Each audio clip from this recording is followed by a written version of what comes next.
Attention à la marche avec cette tenue faite par Yebodé Confection. Et il a fait tellement beau aujourd'hui, tant propice pour régler des conflits, pour approcher les gens.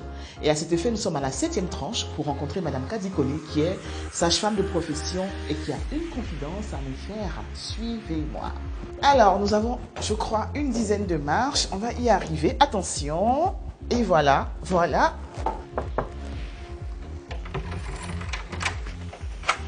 Ouh là là, la médiatrice. Ah, super. C'est Madame Kadikone? Oui. Ben, la médiatrice est là. Soyez la bienvenue. Merci.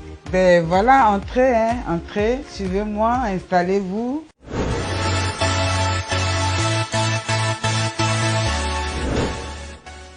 Alors, nous sommes dans cette belle maison de Madame Kadikone qui a quelque chose de très particulier à nous dire. Nous allons l'écouter. Mais avant, on va lui demander comment elle va. On se plaint pas, Dieu fait grâce. Amen, amen, amen. Soyez la bienvenue chez moi. Merci. Je suis Kadikone, sage-femme diplômée d'État, exerçant depuis 30 ans.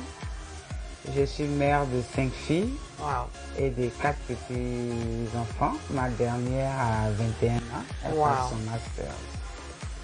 Waouh, bravo. Merci. Bravo. Avec toutes ces expériences, je suis en train de me poser la question de savoir, quand on est sage-femme et qu'on va accoucher, dans quel état d'esprit on se trouve? Parce que généralement, on fait accoucher des femmes. Mais là, quand on est sage-femme et que nous-mêmes, on doit accoucher, comment la sage-femme se sent de façon au niveau mental, émotionnel? Est-ce qu'elle appréhende son accouchement? Je vais vous dire que la sage-femme a 2 fois plus peur que la femme lambda qui vient accoucher. Pourquoi? Parce que la sage-femme est celle-là même qui est la professionnelle de l'accouchement, qui connaît les risques liés à l'accouchement et qui sait qu'un accouchement, c'est une aventure. Et donc, la sage-femme, effectivement, a 2 fois plus peur. Wow. Parce qu'elle est du métier en fait, elle sait comment ça se passe, elle connaît les risques et tout ça, donc du coup elle appréhende. Et surtout, vous savez, quand les femmes viennent en consultation prénatale, on prend d'abord quand elles prennent le carnet pour la première fois, on demande les antécédents. Les antécédents familiaux. Est-ce que tu as une parente qui est décédée après un accouchement? Elle est décédée de quoi? Donc quand la sage-femme même sait que dans sa famille, par exemple, il y a cette histoire d'hémorragie de la délivrance qui emporte à 80% les femmes après un accouchement, ça la rend encore plus peureuse. Sinon, je veux dire, dans l'ensemble, puisqu'on est préparé, puisque voilà, on essaie de faire avec, sinon on a peur aussi. De toute façon, la sage-femme, c'est une personne humaine, donc c'est normal aussi qu'on ait peur quand on va accoucher parce que justement, on est entre la vie et la mort. C'est comme ça qu'on le dit.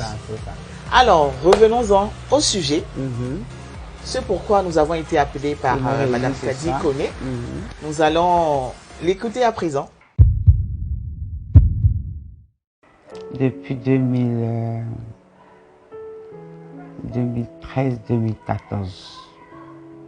quelqu'un que j'aime beaucoup, à qui j'ai beaucoup donné et qui,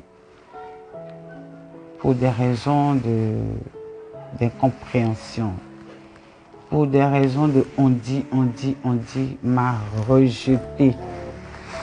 J'ai été même traitée de sorcière, de tous les noms. Mais qu'est-ce que je pouvais y faire?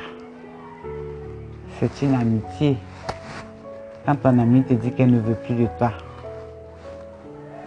on dit qu'on aime, on doit pouvoir laisser partir la personne. Et à ma grande surprise, 7 ans après, j'avais parlé à Madame Kodjet le vendredi. Et il était question qu'on se voit le dimanche pour l'émission. Et c'est le samedi maintenant que moi j'ai reçu l'appel. La personne avec qui j'étais en froid depuis des années a entrepris elle-même des démarches pour contacter une personne proche de nous pour vraiment aplanir les choses, pour dire que vraiment Elle se rend compte elle-même de son erreur parce que dans cette affaire, j'ai été jugée, j'ai été traitée de tous les noms, j'ai été incomprise, j'ai beaucoup pleuré, en larmes, à genoux. Je te demande pardon. Maman, je te demande pardon. Il y a des personnes comme ça, comme Madame Kodied, que Dieu utilise pour rendre d'autres personnes heureuses. Et moi, ça a été mon cas. Beaucoup de familles sont aujourd'hui déchirées. Des frères qui ne se parlent plus, des sœurs qui ne se parlent plus, des amis d'enfance qui ne se parlent plus ou des malentendus. Chacun reste braqué, campé sur sa position. Je pense que son émission, c'est une très belle initiative. Et je vous demande d'adhérer. Je tombe des nues parce que en venant ici, c'était justement pour recueillir un message afin que nous puissions faire la démarche vers la personne avec laquelle vous étiez en froid. Et à l'issue du témoignage de votre confidence, je me rends compte que le problème a été réglé juste après le coup de fil qu'on a eu pour établir le contact et pour caler le rendez-vous d'aujourd'hui. Alors vraiment, je n'ai même pas de mots. Je suis satisfaite et en même temps émue parce que l'objectif de l'émission, justement, c'est de rapprocher des personnes. Voilà, si vous aussi, comme Madame Kadi, vous avez envie de vous rapprocher de quelqu'un, de régler un conflit, d'exprimer votre reconnaissance ou de retrouver une personne que vous avez perdue de vue, n'hésitez pas à contacter la médiatrice afin que nous puissions nous faire le porte-parole pour vous rapprocher des personnes que vous aimez. N'oubliez pas, aimons-nous vivants et vivons heureux.